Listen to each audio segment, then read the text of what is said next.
Welcome to episode 5, season 2 of this spiritual fix, where today we're going to be talking about the perfections in Buddhism. It is part 3 of our 3-part series. Enjoy.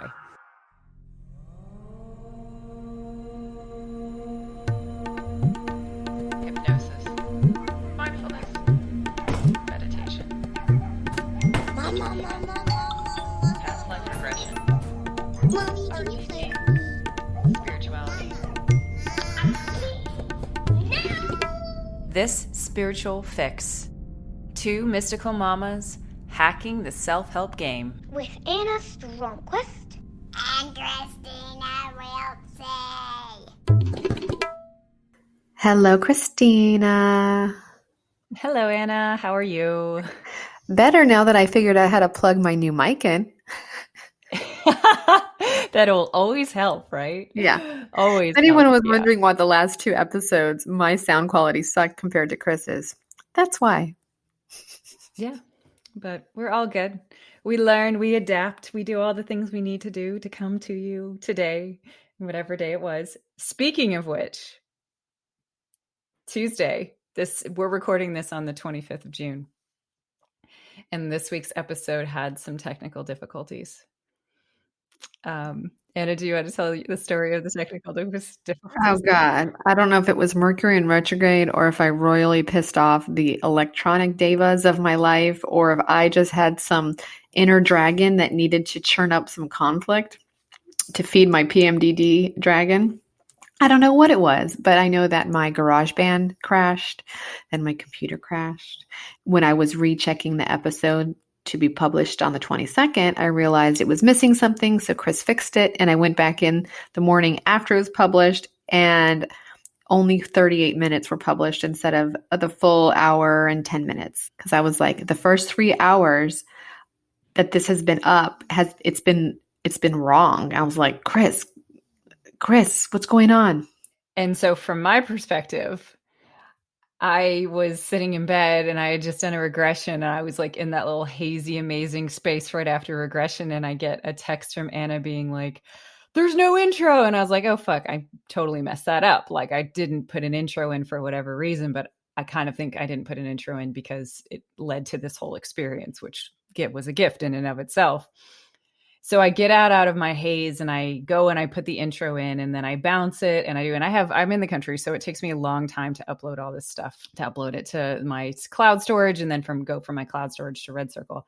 And sometime in that period, I have no idea what it was. Like our podcast platform was having a lot of issues, right? Like I basically spent almost an hour trying to fix this episode and it was buffering the whole time and I couldn't hear it, but I was like trying to hear back to be like, let's just make sure everything is okay.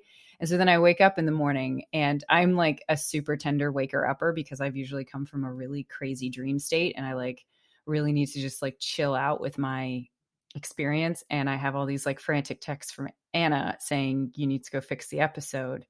And having done that the night before.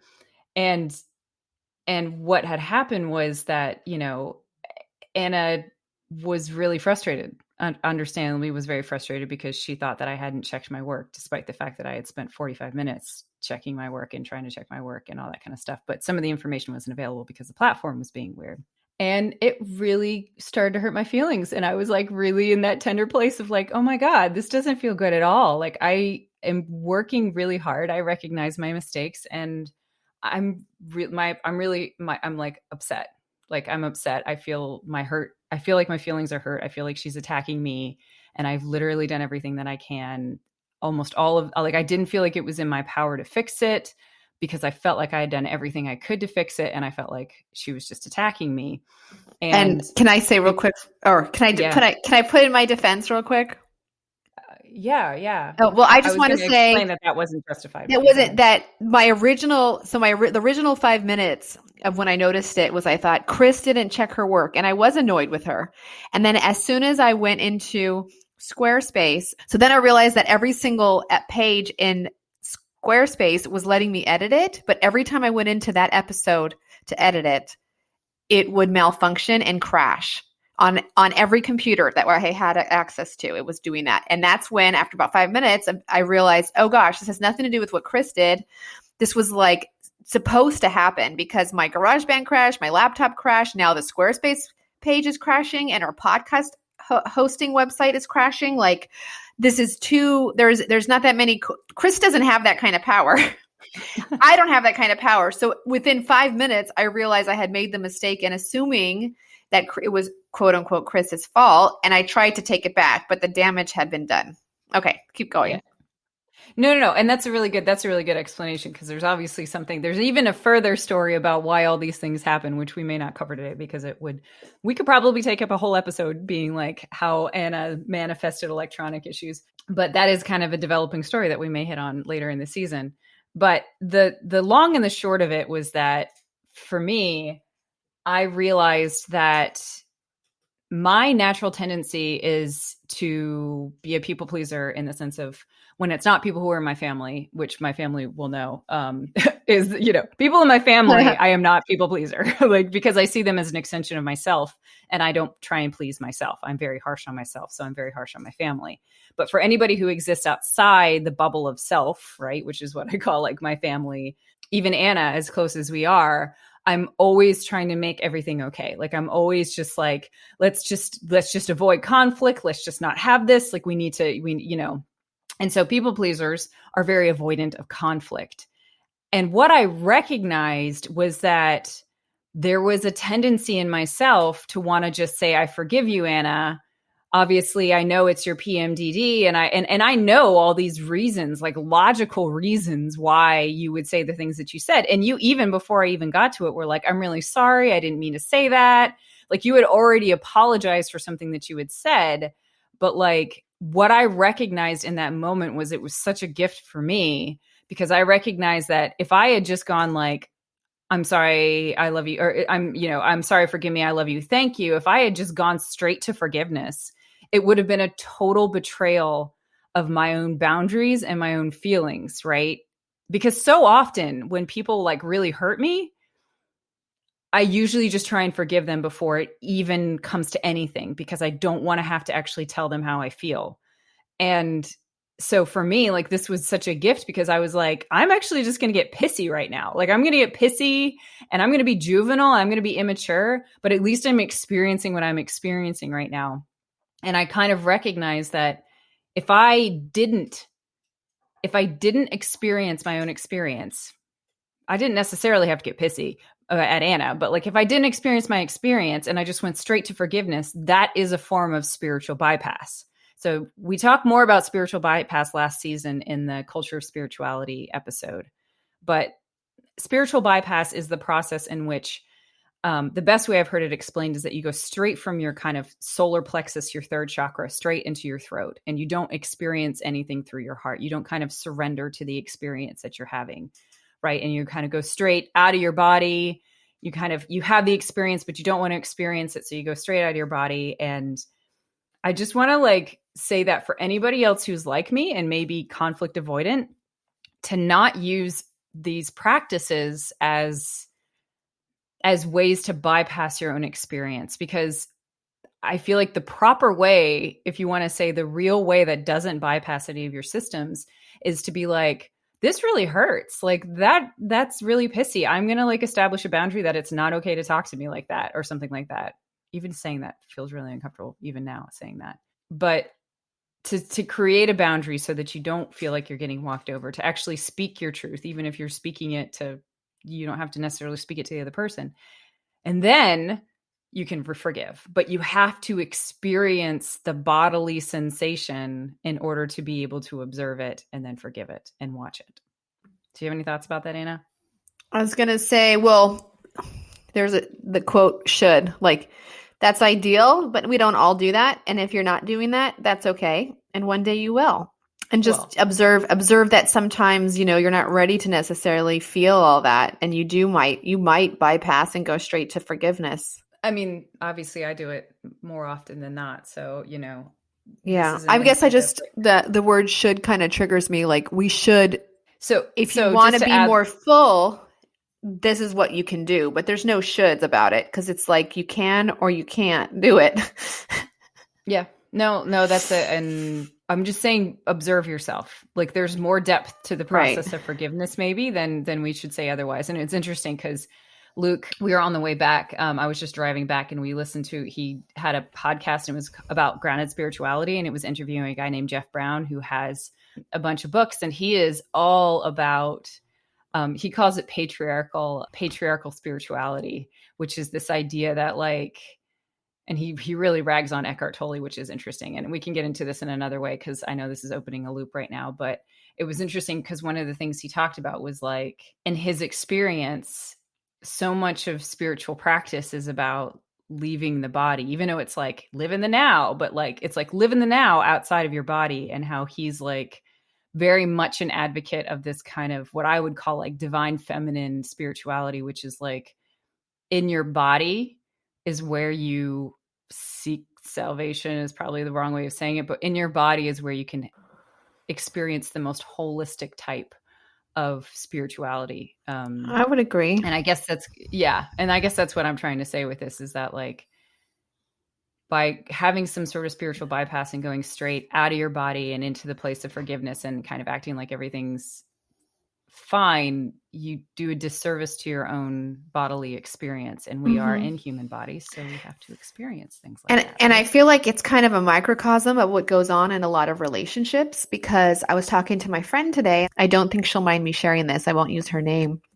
But she was saying that she has noticed that she lives with a very messy man, and she is a clean freak by her own definition.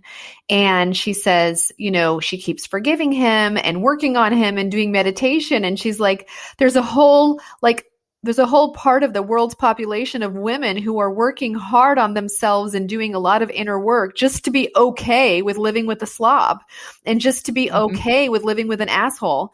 And isn't that in some way a form of spiritual bypass? Because by women in general here, by women, and I think it's due to privilege, et cetera. It's not like men are inherently bad, but women are like focusing on bettering themselves and becoming more patient and loving and forgiving and kind. And in some way, they're bypassing the man's experience of having to own his own shit and clean up after himself or change. And so we were talking about that. And I was like, well, you know, the point of a relationship, I told her that I think the point of life is to wake up and get enlightened. And, you know, Buddha wouldn't be angry if he was living with a slob. He would find a way to forgive that and not let it touch his soul. And she says, yeah, but at what point are you on this world to just see everything as a suffering challenge opportunity game to overcome? Like, what if I just don't want to be married to a slob anymore? Yeah. You know? Yeah. And then that's a great question too. I mean, and then the question is, at what point are you done forgiving? And at what point are you ready to say, this story is not for me? Yeah. It's interesting. It's an interesting can of worms. And I don't know if there's a right answer.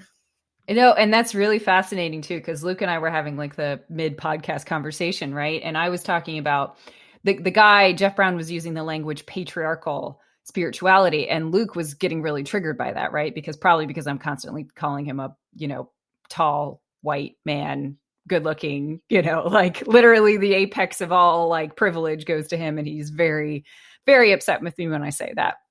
But, or not very upset. He's upset as he gets. I was like, I think we can translate this in a slightly different way, because, you know, it's all well and good to be like, well, the Buddha wouldn't live with a messy person, or he would just find a way to forgive a messy person. But at the same time, like the Buddha embodies using, like he used the body in order to free himself of the body, but he was also the ascetic. It leads really well into the whole idea of renunciation as kind of this perfection, which is what we're going to talk about shortly. But well, yeah, I mean, Buddha left his wife and his laboring wife and newborn son to go find enlightenment. So it's not like he was the husband of the year. And that's the epitome of divine masculine spirituality. So not saying patriarchal spirituality, but divine masculine spirituality, which basically says, I am going to go live in a cave. I'm going to denounce the body. So I'm going to not eat. I'm not going to sleep. I'm not going to do any of the shit that I have to do normally as a person. I'm going to get rid of all of my responsibilities, right? And I'm going to live off of whatever. And I'm going to go live this spiritual life. But it's like, well, wait a second. Like, I mean, like, how many spiritual masters have been female?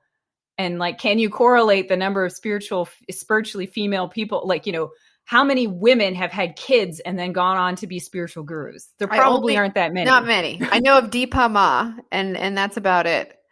But and almost every female one has never, basically was a renunciate before they had kids. Right. So for those of you who don't know the background story, I'll just quickly say Siddhartha Gautama was the Buddha. Before he was a Buddha, which is an enlightened person, he was a prince.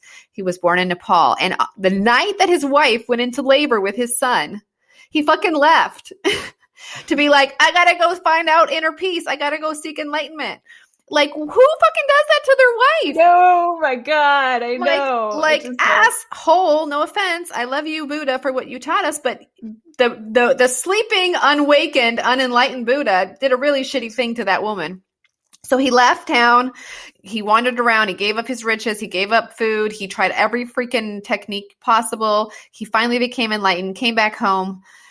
His father, wife, and son became his students, but the point is, what he did was not nice. It's kind of shitty. Yeah. No. And so that's where I then challenge. This is what opens up my mind of possibilities, is that if everything in spirituality has been patriarchal, in the sense that we only think that the divine masculine way, the enlightened way, so the light, the mind way, is the only way that we can reach a state of not having to be reborn.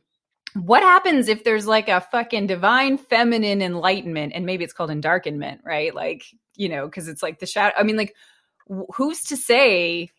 Like, we just don't even know. We don't even know. Well, like, I feel like we haven't even discovered the matriarchal version of enlightenment, because it's been suppressed and killed and all these things throughout history. But I'm super curious about that, do the traditionally matriarchal spiritualities have a form of being able to relinquish the cycle of birth and re-death? Well, could it be Shakti? Could it be grace? Well, could it be, could the other side, could the divine feminine form of enlightenment just be Shakti, where you just receive grace, which is also called effortless yoga? So there's non-effortful and effortful yoga. Effortful yoga is being on this very rigid Buddha-oriented path of like, I'm going to burn off all my karmas, I'm going to purify my mind, and I'm going to get enlightened in the process. And non-effortful yoga is the belief that when you are ready, the master will appear and endow you with darshan or shakti and essentially bestow you with enlightenment. Maybe that is the feminine form, which is just to receive it and not actually work hard for it.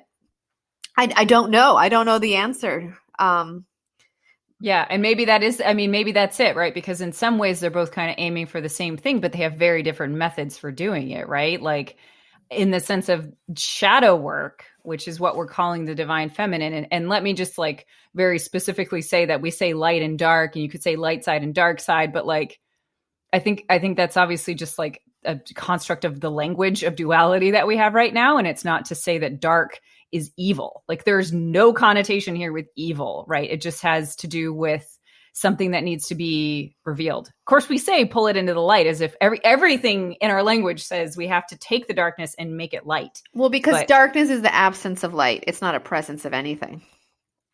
Right. So there you go. There you go, Anna. You just totally broke it open for me in my mind, which is this idea that like, if all of your stories, they all have resistance in them, they all have light, they all have sound, they all have matter, right, in them. All of your stories do. And as you work on this grand process of shadow work, you're basically relinquishing all the stories, right? So you're relinquishing all the resistance in you, all the things that keep your ego in place, all the things that anchor you to this idea of self, of ego. And the more you relinquish that, the darker you get. Because maybe that's the case, or the quieter you get, right? Because the sounds and the resistance and all that kind of stuff just kind of empties out, and you just become the vessel to be filled. I think you just become more empty for the light to enter. Well, there you go. Like, do you become more, you like what, but I totally get you. I totally get you. I get what that's you're saying. Where I would naturally go too, but I'm like, I'm kind of questioning that a little bit now. That's fun. Yeah. Anyway. It's a fascinating topic. It is. I'm sorry.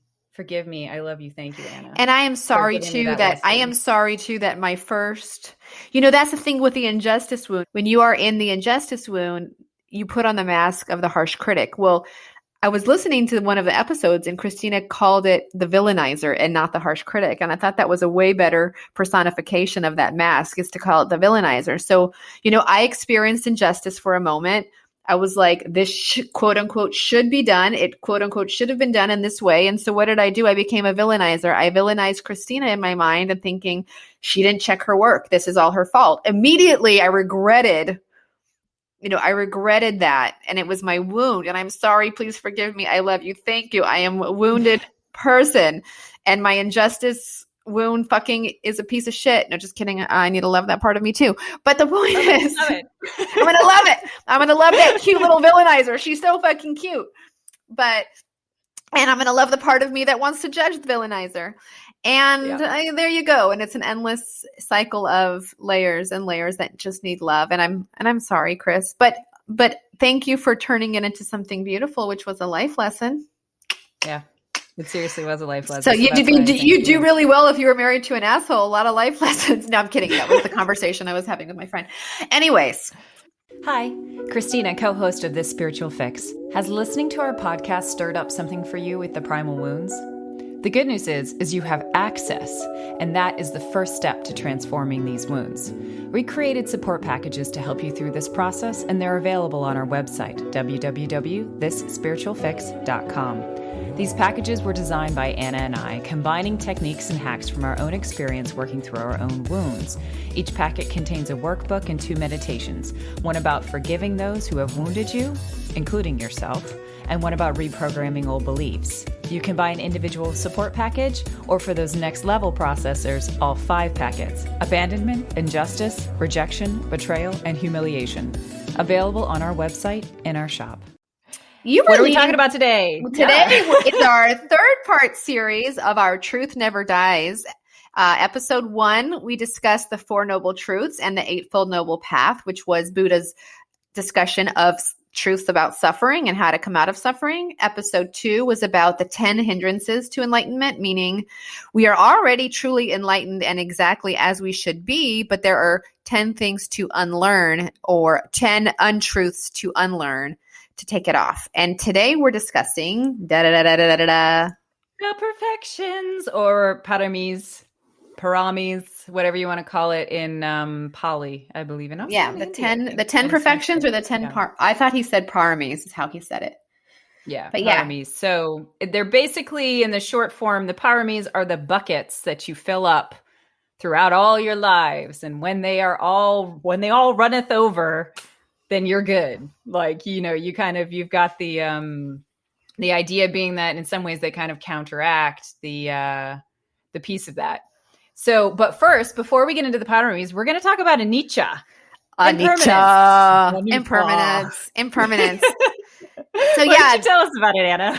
There is a law, another law of Buddha, which is a beautiful law, which is the law of impermanence, otherwise known as anicca.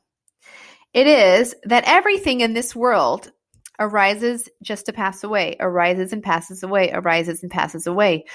Impermanence can be extended across the 5 aggregates of reality: material forms, feelings, perceptions, formations, and consciousness, which is to say, all of those 5 things arise and pass away, and it's happening quicker than you'd ever think. Arises, passes away, arises and pass away. The truth of anicca, that everything is impermanent, is the cornerstone for overcoming that 2nd noble truth, which discussed that in life there is always craving, was truth number 1, and truth number 2 was that craving and aversion and ignorance are the cause of suffering. Well, that is because you have craving and aversion for things that are impermanent. So the point being, the 6 sense doors let in the stimulus, and it's either pleasant or unpleasant. If it's pleasant, you're going to crave more of it. If it's unpleasant, you're going to have aversion towards it. So the irony is, whatever sensation that you're responding to is a temporary sensation. Whether it's a fly landing on your cheek, or, the neighbor dumping dog poop in your trash, or like whatever the issue is that's making you react, whatever is causing that reaction is impermanent. So you are getting pissed off or chasing after something that is not even going to last. Like, it's kind of like an addict who's chasing their drug and their next high. They're chasing something that doesn't even last forever. It's only temporary. And we're all doing that. Like, we all might not be addicted to heroin, but we're all chasing that next high, whether it's dessert, whether it's a compliment, whether it's romance, whether it's that Netflix show, whether it's money, whether it's that shopping spree. Like, we're all chasing after impermanent stimulus. Yeah. And so Buddha says the way out of suffering is to recognize that everything on this earth, even you, even your consciousness, even your body, is temporary. It arises simply to pass away. And y'all might know that. Maybe you might get a high, like that high of ordering something online. And then when it gets there, you don't even want it anymore because it was like, it arises just to pass away. And then you've spent your money on nothing. And we kind of do that with our time. We spend our time on craving for impermanent objects, impermanent things. So figure out what you really want out of life, which is probably enlightenment if you're listening to this podcast, and recognize that everything that you're chasing or running away from, either side of that coin, it's impermanent. It's arising simply to pass away. Yep. And so it's an interesting thing because when you may hear people say this too shall pass, that's like a very Buddhist term in terms of talking about impermanence. Like, oh, you're having a really hard time right now. This too shall pass. And it was so interesting because during Vipassana retreats, they tell this story. And the story is about how the Buddha, when he was looking into the nature of the body, he kept finding what he called kalapas, which is what you could kind of translate into either subatomic particles or atoms. So using science talk, he basically found the makeup of the body was actually these impermanent little pieces of energy that blinked in and out of existence all the time, that basically we were empty space. And this was in 500 BCE. So this is a long time ago. This was, 2,500 years ago.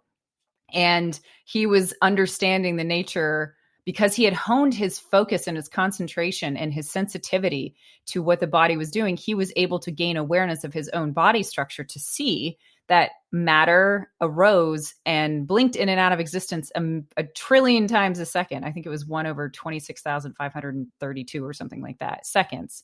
And that, that this was the nature of reality. What Buddhists will say is that the center will not hold, meaning if you think you have a core being, the closer and closer and closer you look at this being, you start to realize there's nothing there. Like there isn't anything to like, you can divide and divide and divide infinitely, and you still will come up with a lot of empty space with some things, but there's empty space between it. And so the story that they tell in Vipassana is that, there was a guy who had a machine back in, the early 20th century who figured out that, matter arose and like blinked in and out of existence, however many times a second.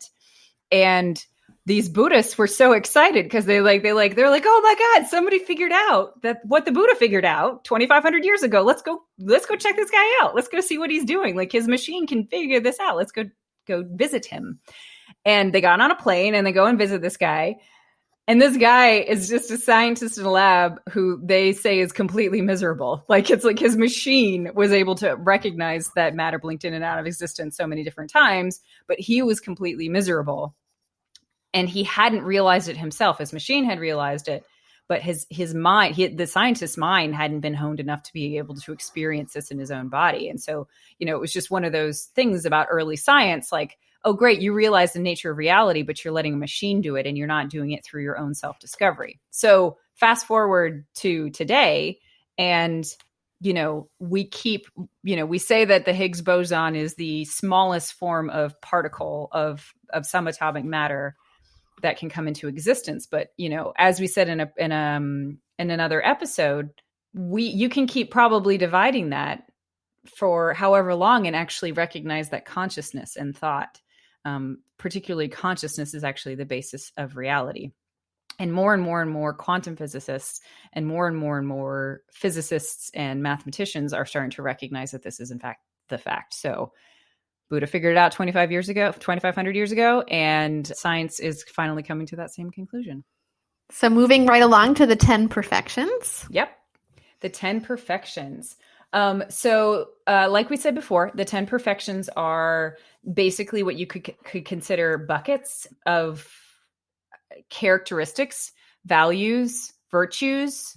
We're going to talk about a little bit about how it, the kind of cross religious things and how a lot of the religions have something similar to this kind of character traits and activities that you can do to kind of improve yourself in terms of your ability to do stuff. So Anna, did you want to introduce the paramis in a different way? What I wanted to say was that tying the paramis into the law of impermanence is that Buddha stresses that to be like awareness, that awareness of impermanence is the hallmark feature of an enlightened being.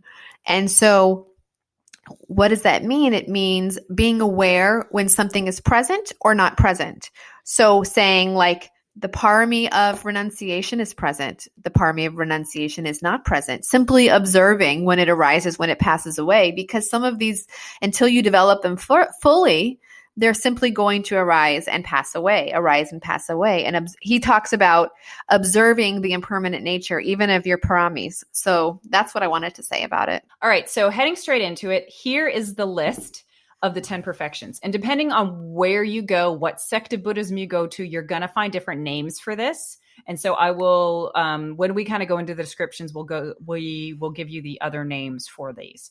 But according to the Vipassana version of the virtues, this is what they are. Renunciation, which we've talked about a number of different times so far. Morality or virtue. Effort. Wisdom. Tolerance. Truth. Strong determination. Mettah or loving kindness. Equanimity, and dāna or generosity. So I'm going to start first by talking about renunciation. Renunciation is, when we think of it in a traditional sense, it is an idea of the full-on renunciation is I'm going to become a monk. So I'm going to renounce all of my worldly possessions. I'm going to renounce everything that I possibly can because it dissolves the ego in the best possible way, right? And that's very judgmental for me to say the best possible way. I will just say it is a very effective form of dissolving the ego because our possessions, our families, all of the things that make us, that all the things that strengthen me to say, I am Kristina Wiltsey, and Kristina Wiltsey has this, and Kristina Wiltsey is this to this person, and Kristina Wiltsey is this to this person. All those things bolster my ego. So the more I get rid of them, it's a natural way to dissolve the ego. Furthermore, what renunciation does is it basically asks you to check your desires, right? Because desire and craving is such a massive part of this process that by renouncing things, you no longer desire. You can basically form counter desires. You can basically get rid of your need to have creature comforts, to have comfortable things, to have luxury, to have all these different things. If you've just decided to renounce that from your life, then you're doing a lot towards actually being able to fill up this bucket in this lifetime, right? Obviously, it takes multiple lifetimes to fill up any of these given buckets. But for the common householder, what it means to be a renunciate can mean a number of different things. It can mean periods of fasting. It can mean, periods in which you're recognizing that you have an impulse to go buy everything on Amazon. I shouldn't even say their name, but you have an impulse to go buy something for a long time, and you're going to say, actually, I'm going to go through a period of 2 weeks where I'm going to say, I'm going to live off of what I have right now. You can practice periods of renunciation in order to be able to help dissolve your ego or to help check your desires and your cravings as a spiritual practice, but it doesn't necessarily mean you have to get rid of all your house. Like a lot of people I know, like I have a friend right now, he's literally given up everything. He's gone through a breakup and he's gone through a period where he has basically gotten rid of all of his worldly possessions because he wants to be light. He wants to be in that period of renunciation right now. And that works. That's a very good spiritual practice as you go through a transition phase. So that's that. Yeah, I agree. I think, other things we can do is recycle, reuse, vegetarianism, veganism, abstain from alcohol. Like there's a lot of different ways you can renounce things. I have a funny story. When I was living in India, I had a Moroccan boyfriend at the time, and he said that I was very obsessed with my hair. I have, for anyone who doesn't know what I look like, I have a really beautiful hair. It's just beautiful hair. Beautiful, gorgeous hair, and I'm very vain. And I remember he kept telling me I needed to shave my head. And I didn't. I couldn't, but I could see his point, and he was so right. I needed to renounce beauty and vanity and my hair. And like he kept encouraging me, shave your head, Anna. It'll be so good for your growth. Shave your head. And I'm like, if I'm ever going to do it, now's the time. Like I'm living in India. No one's going to think twice if I shave my head over here, like in this, meditation community. I didn't do it, but and he's like, you're going to regret it. You're going to regret that you didn't take this chance to shave your head. And he's right. I should have fucking shaved my head. That's awesome. But it reminds me that I think I actually did that same thing when I was like a junior in college. I had this blonde hair that was just like sun bleached, and it was just like such a massive part of my identity. And I cut it all off up to my ears because I was so attached to my looks when I looked like that. Even recently, I cut off all my hair and it was the same thing. It was like my long hair was a representation of like youthly beauty. And I like really want to get it back. Like I really miss it because I kind of want that. I want to be able to like toss it around and not have to do anything. And yeah. But that's a really good point too, that the renunciation could be a diet. It could be a choice that you do in that way. And it could simply be anything that you're really attached to that makes your ego, that inflates your ego, whatever it is. But yeah, cool. So next, morality, Anna. Tell us about morality. Morality. So within the moralities within the paramis of morality, we have essentially ahimsa, which is no harm, do not do harm to others. And there is the 5 sīla. Sheila?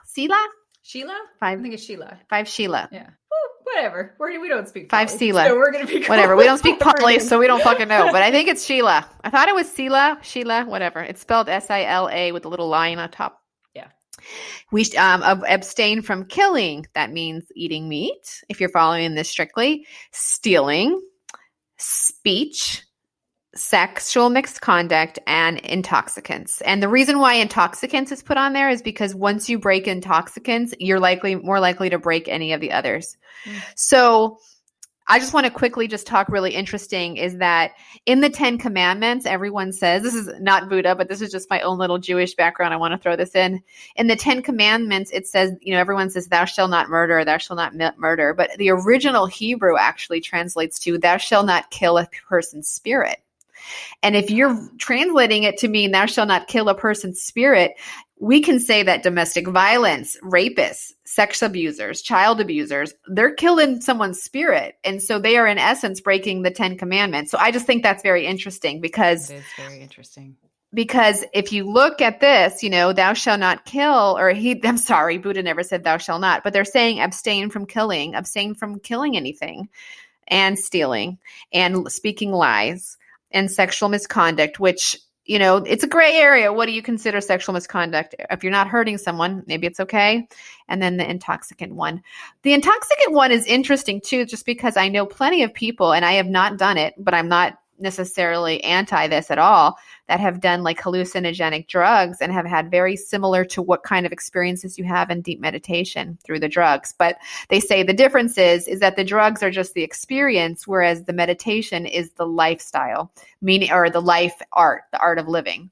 Whereas the drugs is just a quick fix, so to speak, a quick, interesting experience that not as life-changing as finding it through meditation. So that in summary is morality, is basically living a life of no harm to others, including yourself. And the reason why you want to have true speech and not talk shit about others or lie is because you're actually creating negativity and not like negative energy, but you're creating anxiety in your body. Like you might not be aware of it. When you lie, you think you're fine, like no big deal. But if you're in deep meditation and you look at the contents of your mind, when you lie, a lot of anxiety and a lot of unpleasant sensations will rise on the surface of your body, even if you don't recognize it when you're conscious. Like when we lie or steal or cheat or do really shitty things, even if on the conscious level you think all's well and you're not hurting yourself, you are the first victim of your own impure behaviors. Right. Because on a subtle level, you are fucking up your body. That's so okay. So that answers the question that I was going to bring up, because I once had a conversation with someone who, they really wrote a lot in their dark passenger, meaning that like but theirs came from the way that they were raised. So they were raised that it was okay to con people and steal from people and harm people. Like, as long as you got what you needed, that's all that matters. So on the conscious level, the person didn't even understand that conning people and stealing from people was a bad thing, right? Because that's all that they had ever been taught. And so that's Is this your husband? Just kidding. No. Absolutely. I'm just kidding. He's like the furthest thing. Yeah, seriously, it's the furthest thing. But the question that I have is, back then I didn't have the answer, and I still don't have the answer. But it comes to the thought of like, if lying and stealing disturbs your own mind, if on a conscious level you've never been taught that it is something that should disturb your mind, then is it still bad? Is it still immoral? Like, I think it will still disturb them, because they have done Vipassana meditation camps in Tihar prison in India and in many prisons across India now. And normally what happens is, and this is true universally in all prisons, when they interview murderers and rapists and whatever, 99% of them, and I'm lying about the statistics, I can't remember them, but like 99% will say it's not their fault, that they're not at fault, that it's always because someone pushed them to do it, or they're innocent and they're in here for they're not supposed to be here, or it was not their fault, it's because so-and-so really pissed them off. Like, they always have a reason why it's not their fault, which we couldn't say in some ways. They have omission of guilt. They don't feel guilt. They don't consciously feel in touch with that. But when they come out of the Vipassana course, they're all like, I have wronged myself. I have wronged others. I can finally see that I did something wrong. And so it's because they finally got to look in the deeper contents of their mind, and recognize that they did something wrong. So yes, I believe even if someone is taught that it's okay to kill and steal and lie and cheat, if they go deep into meditation, it is universal, because what Buddha taught was universal, that there is going to be tension and unpleasant sensations arising on the body when you do that stuff. Yeah. They're not beyond the laws of nature. Yeah. You can't, I mean, no. It's the cause and effect. I would say you're that. Right. It's the game of cause and effect. And the game of cause and effect says that if you throw a billiard ball, if you hit a billiard ball and it hits other people, like, it's going to come back around to you sometime, because there's an equal and opposite reaction that's happening, and it's all connected to you. It's the quantum entanglement of our world. Cool. All right. So on to effort. Effort is, in your daily life, for example, you earn your own livelihood. When you are on a meditation course, you have an effort, you put the effort towards purifying your mind by remaining aware and equanimous. And so basically, the idea is, this relates a lot back to what we were talking about in the Eightfold Noble Path, which is right effort. So effort, energy, all relates back to this idea of the perfection of effort, which says that I'm going to put my energy and concentration into the thing that is going to lead to my liberation. That's the idea of effort. Because without you sitting down every day and doing whatever your practice is, whether it's meditation or holotropic breathing, which is like, kind of more of a divine feminine meditation, whatever it is, you putting in the effort is necessary to be filled enough to be able to get you to a point where you're good. It's kind of a very dualistic view of things in some ways, because it's like, if we say you're not the doer of action, and then it's like, well, you got to do a whole bunch of shit, like, that's a little confusing. It's interesting, because my husband and I often debate this, because I've come from this very masculine approach of like, we have to fight for our own mental liberation. To be like the Buddha, we must follow the Eightfold Noble Path, and da da da da. I'm very masculine, and he's very feminine. He's like, nope, you just got to be in the right place at the right time, and grace will come. So he's into non-effortful yoga, and he has received Shaktipat. But the point that I wanted to say about that was, we were debating this one day, and I'm like, well, then if you're just waiting around to get enlightened and have Shaktipat, should you just run around, lie, cheat, steal, and kill people? Like, you're just going to get enlightened one day and rewarded anyways. What's the hell? Why not? He goes, no. You perform effortful yoga to clean yourself up, to become the vessel to then receive effortless yoga, which is to say, you work hard to make yourself an empty, clean vessel to then allow the grace of Shakti, the grace of enlightenment, to come to you. So that was his take on it. And I don't know if it's right or wrong because we won't know until we're enlightened, but it does feel right. Kind of. It kind of makes sense. And it stops making them feel like they're against each other, but they're rather part of the same whole. Yeah. Yeah. And kind of back to what we were originally saying in the prelude is it's a little like the endarkenment. It's like, let's let there be an absence of light so that the light, so that we get filled up with the light of the divine as opposed to the light of our personal stories. Right. Or, the contents of our minds and our personalities and our egos, those contents don't fill up the vessel. Light fills up the vessel. Grace fills up the vessel. Awesome. Right. Cool. Next is wisdom. Pañña is the pañña. Okay. So there are 3 types of wisdom. There is wisdom because you were told it. There is wisdom because you reasoned it. And then there is the 3rd type of wisdom, which is direct experience. So the first type of wisdom is, say, your traditional religions where they're like, God is like this, and there you go. And no questions, please. And so, or, you go to school and they're like, this is the alphabet, and there you go. And then you have the second kind of wisdom, which is reasoning, which is, well, I have one apple and I have another apple and I put them together and it seems like then I have 2. Well, that makes sense. I'm going to believe it. And then direct experience would be like actually holding the 2 apples in your hand and being like, yes, I have 2 apples. That's kind of like direct experience, right? So the point is that of these 3, Buddha says direct experience is the greatest teacher.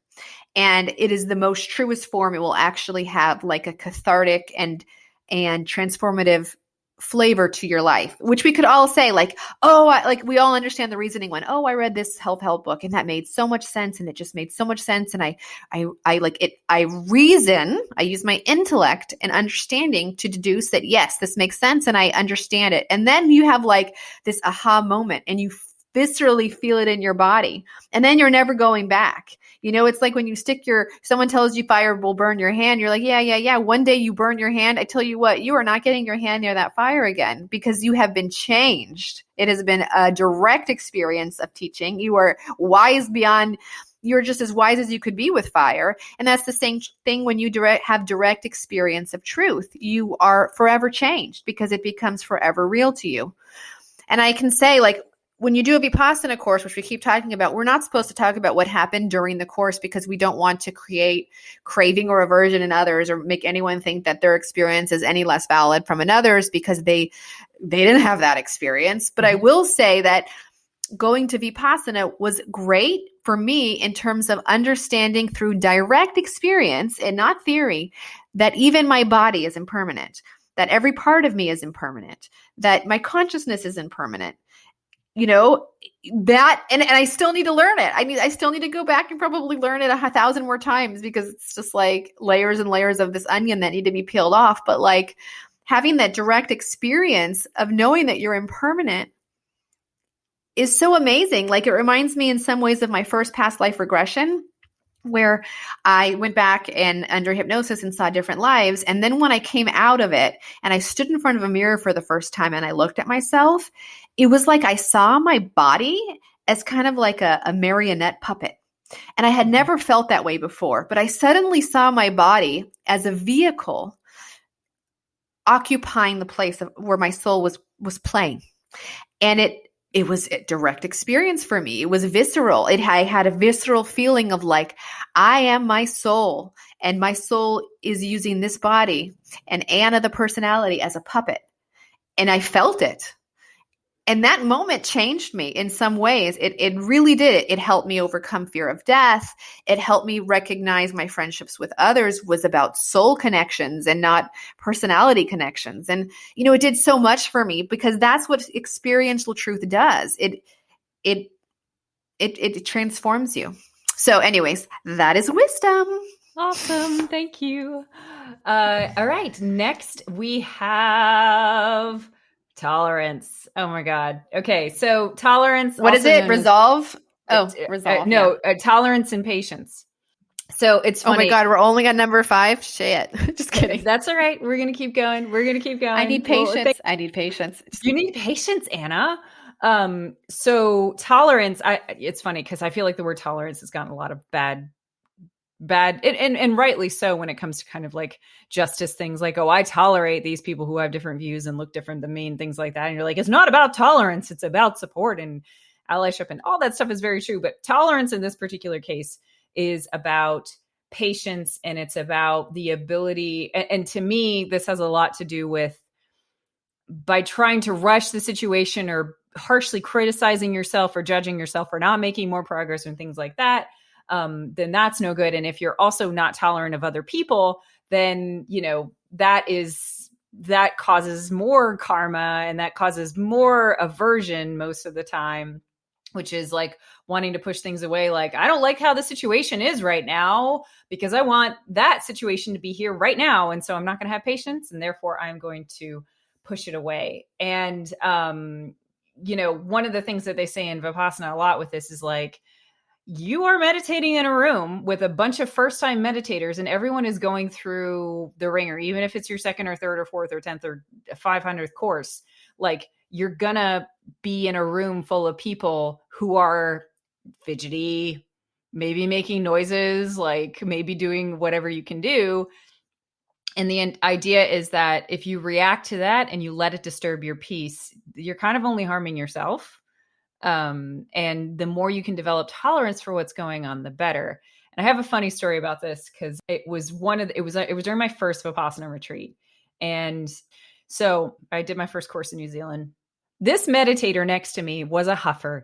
She was a stomper. She was she did all these different things. And I would get to the meditation hall early. I was just like totally a teacher's pet when I first did my first Vipassana. And every single time my attention would go straight to her. I always knew when she was walking in the room, and she just kind of became this thorn in my side. And I remember when I heard about the 10 perfections and I heard about tolerance, I was like, oh crap. Okay. Obviously this is the tolerance that I need to have, because it would always take me out of meditation, and I would always start paying attention to her and being like, why can't she be more self-aware?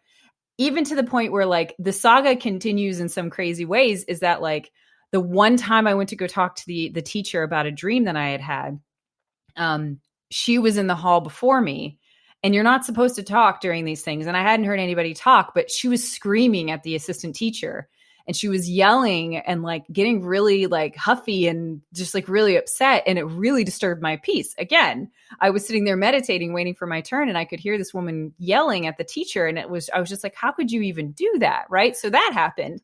And what was she yelling about? I have no idea, because when we got to the end of the course, on the last day, you're finally allowed to talk, and you're given you're given time to talk to people as you kind of come out of this 9-day period of intense meditation. And she found out I was an American, and then she started attacking me for being an American. She was like, I can't believe you must feel so ashamed to be American. Like, it's such an embarrassment to be an American. Like, she was literally just like attacking me for this. And I was like, there's something going on here, right? Like there's some sort of karmic connection, or there's some sort of lessons in tolerance that I need to have with this woman. And I even asked her, I was like, how did you find it? And she was like, oh, it was perfect. I was great. Everything was perfect. Even though I like knew that it hadn't been, and I knew that it had, it was like her level of self-awareness. Fast forward go ahead. Injustice wound. Yeah. Fast forward 5 months.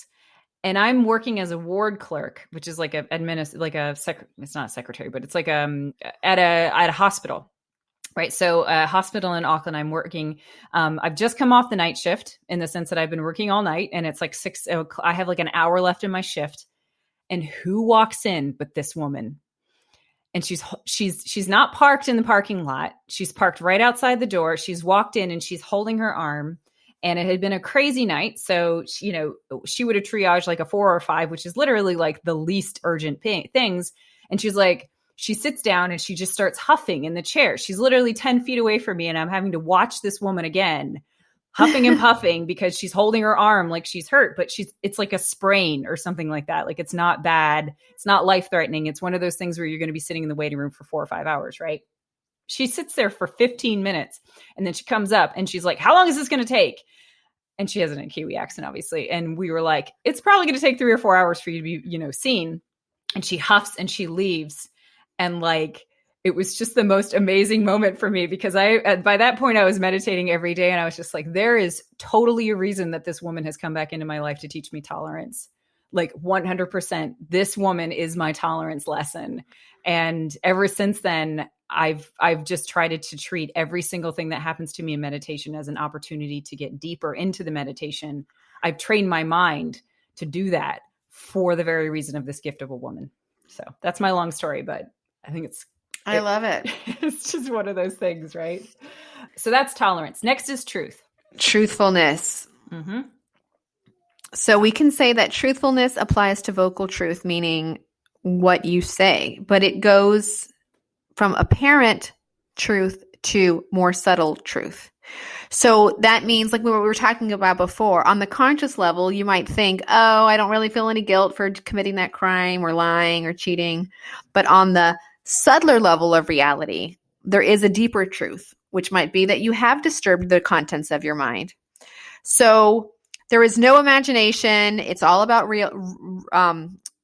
being very like realist and not making things up and not imagining things, but just recognizing how truth can exist on a subtle level and then on an apparent level. Subtle meaning below the surface. Like what we were talking about in a lot of episodes where like someone says something and you're pissed and you quickly think on the gross level, on the apparent level, it seems I'm mad because, that guy cut me off in traffic. It seems on the apparent level that that's the reason.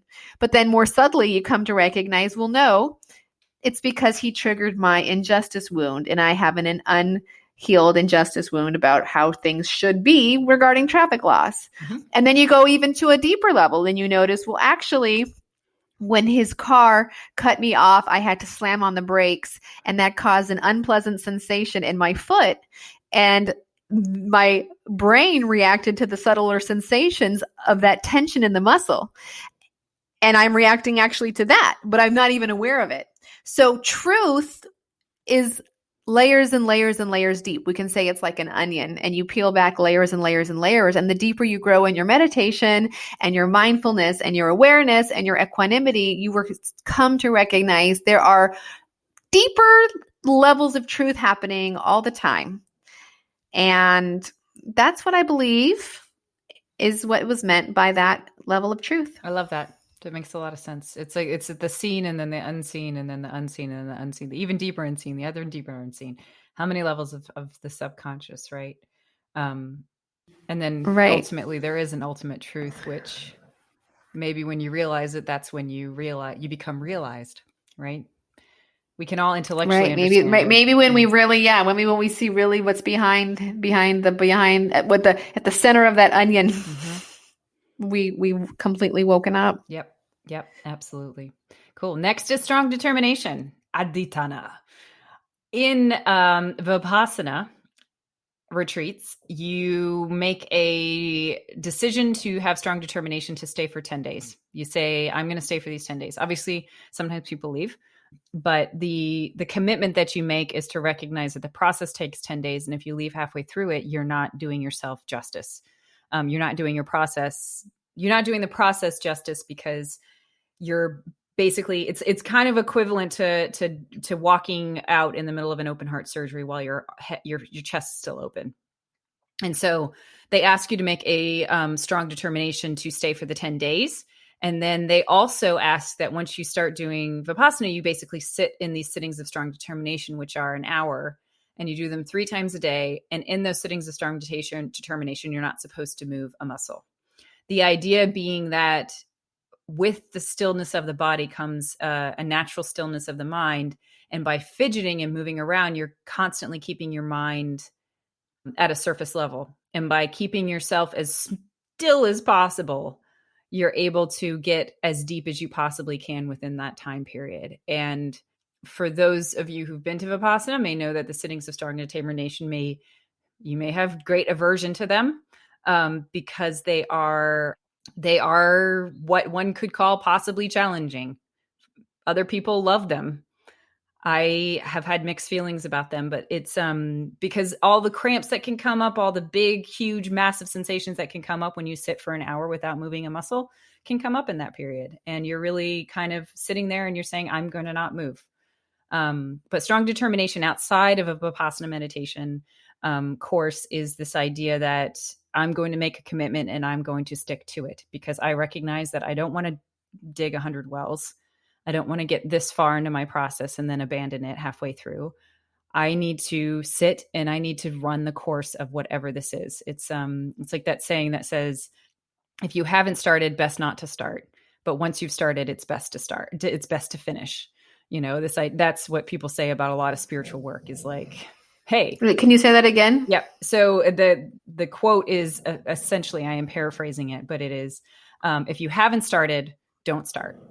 But once you've started, best to finish, right? This idea of like, don't open a box of your own process and leave it open and unprocessed. Like, best to finish. If you're going to open that box, you got to fucking finish that process, man. That's the way it is, you know? Right. What did you think about the sittings of strong determination during Vipassana, Anna? What was your thought? I liked them. I thought they were great challenges. Yeah. I have to tell you about this one, which is probably TMI for a lot of people, but I once was a server in, I was like in Jaipur. I was in India somewhere. And I used to get a lot of stomach things going on when I was in India and Nepal, when I was traveling a lot. And I went into a sitting of strong determination. And probably about 2 or 3 minutes into it, I literally had to go to the restroom so badly. I just thought it was like a very dire situation. Let me just say it that way. Like, just imagine any sort of indigestion situation you can have in India. And this is a very bad stereotype, and I'm sorry, not all of India is like that. But imagine something like that and having to sit for an hour without moving a muscle. And I think a lot of other people probably would have gotten up. But for me, I was like, I had this, like, I'm a server. I can't possibly get up. Like, it's going to be so disturbing. It's going to disturb everybody else because they don't have tolerance yet, because they're new. I sat in that fucking meditation for an entire hour thinking I was going to crap my pants. And I never got up. And it was literally one of the most proud moments of my life. Oh my God. You guys God. should see the look on Anna's face right now. She's like, I cannot believe you just fucking said that on this podcast.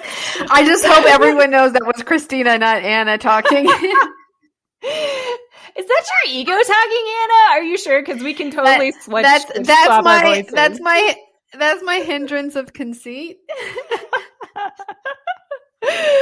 I have apparently no rejection wound. We've already established this week that apparently my rejection wound has disappeared, and I do not care about talking about having to have the runs and having to sit in meditation for that period of time. So apologies if I've offended anyone's gentler natures.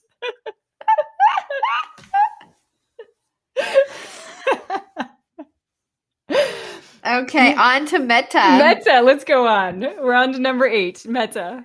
Metta bhavana, which is loving kindness, Yeah.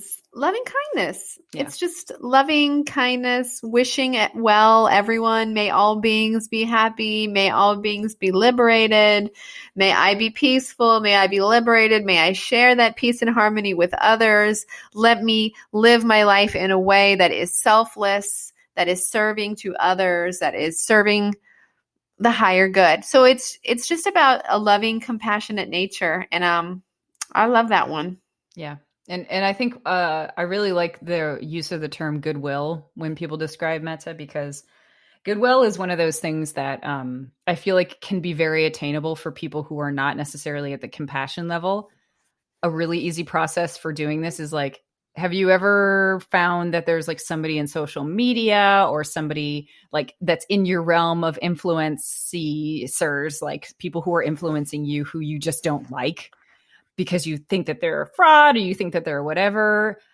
Most of the time when you look into that, it's usually because you're jealous. That's what I found for myself, and that's what I found for other people too. And so one of the best practices that you can do to practice mettah is just to wish them goodwill. So if they're doing something that is bringing light into the world, that is bringing or is darkening people's souls in a way of making them more empty, I'm like really cognizant of this because of our initial conversation today, but you can just wish them goodwill. And it's a really good way to recognize that. It's a good way to diffuse any kind of jealousy or hatred that you may feel towards them, and just say, hey, look, they are doing what they think is their calling to bring things into the world, even if it's not exactly the way that you think of things. Just be happy that there are people who are literally spending their lives. There's so many people now who are dedicating their lives to bringing, some form of consciousness, conscious awareness in the world, mindfulness in the world, and have goodwill towards it. Yeah, I like that one. I like that one. Yeah. Next is equanimity. Equanimity is a very fancy word, and it is something that is incredibly important to know the definition of before you go into any Buddhist retreat of all.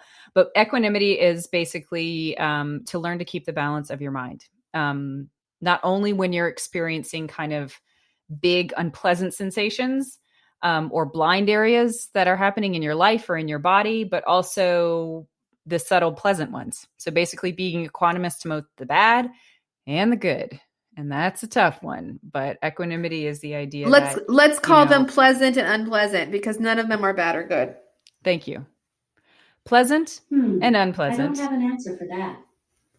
Oh, I activated my Alexa somehow. Sorry. And we have an AI coming into the conversation. And because the idea is that equanimity allows you to recognize the impermanence of the world. And the more conscious awareness you have of the impermanence of the world, the closer you are to becoming enlightened. And therefore, the more enlightened. That's why equanimity is a thing.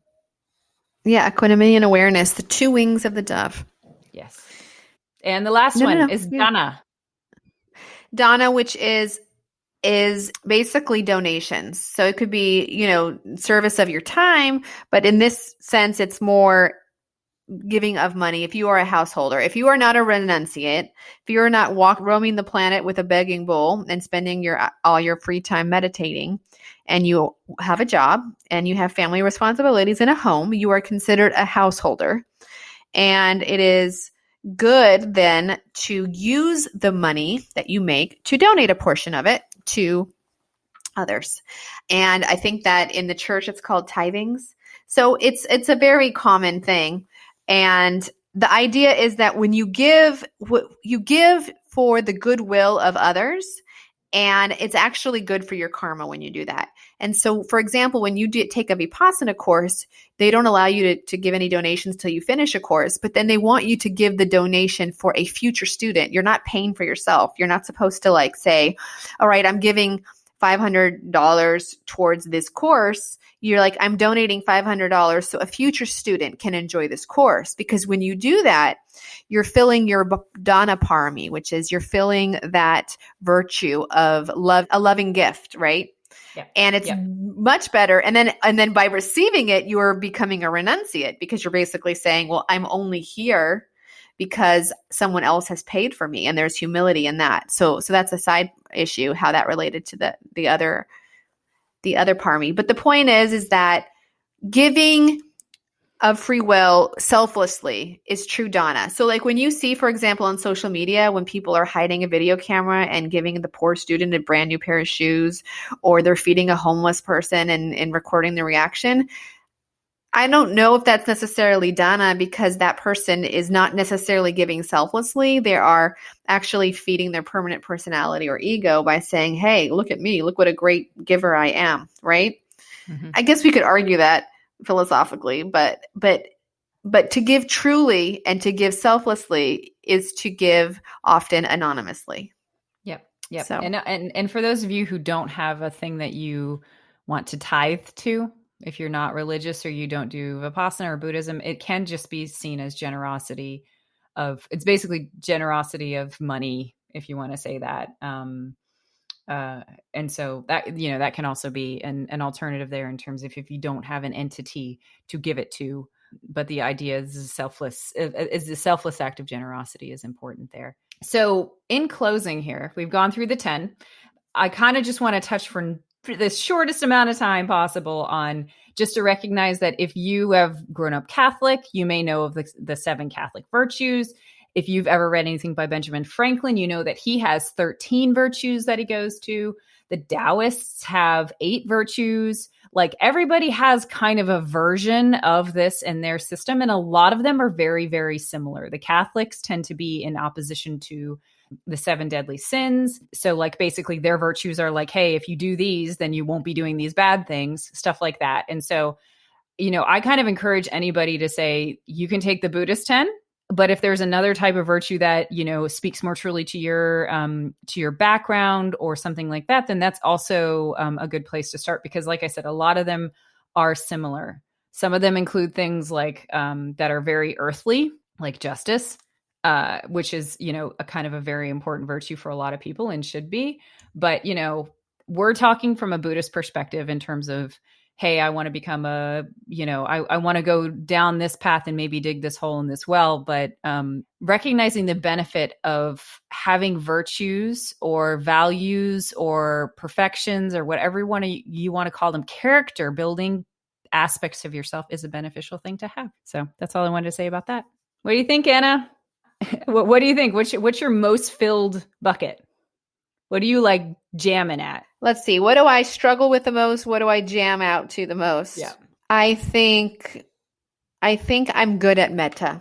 I think I'm good at loving kindness to others. My job is a lot about that. I think I have a lot of room to love and forgive flawed people. I think I'm great at mettah.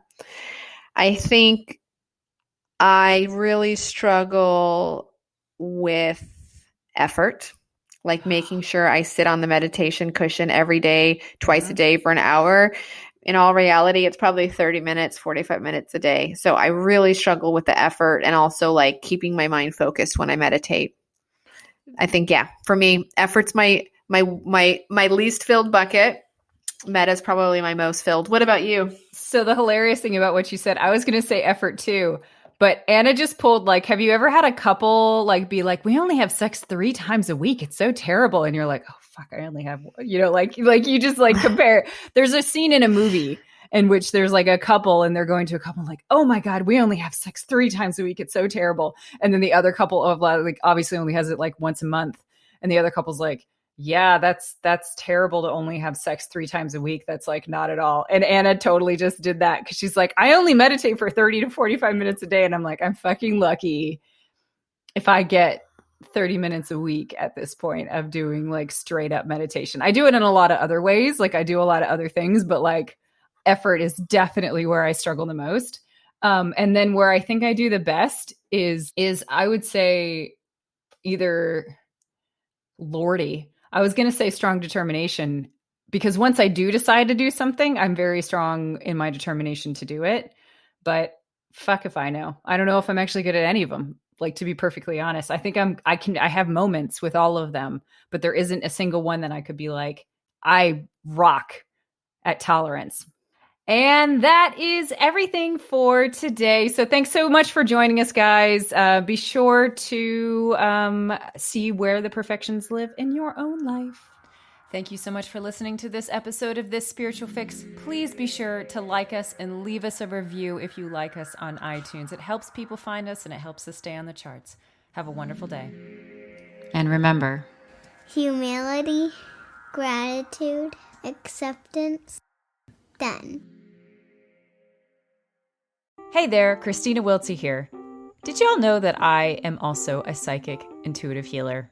Yes, I hold sessions with people, which you can book on my website at kriswiltsey.com. In these sessions, we cover anything from breaking old contracts to traveling to other dimensions to doing whatever really fits your soul at that moment and makes it grow to the next level. Or if you prefer a little something different, I have a Patreon page. And if you become one of my patrons, you get an energetic release every single day. That's right, every single day. So if you want to learn more or you're interested, go to my website, kriswiltsey.com. Thanks so much and enjoy the rest of the episode.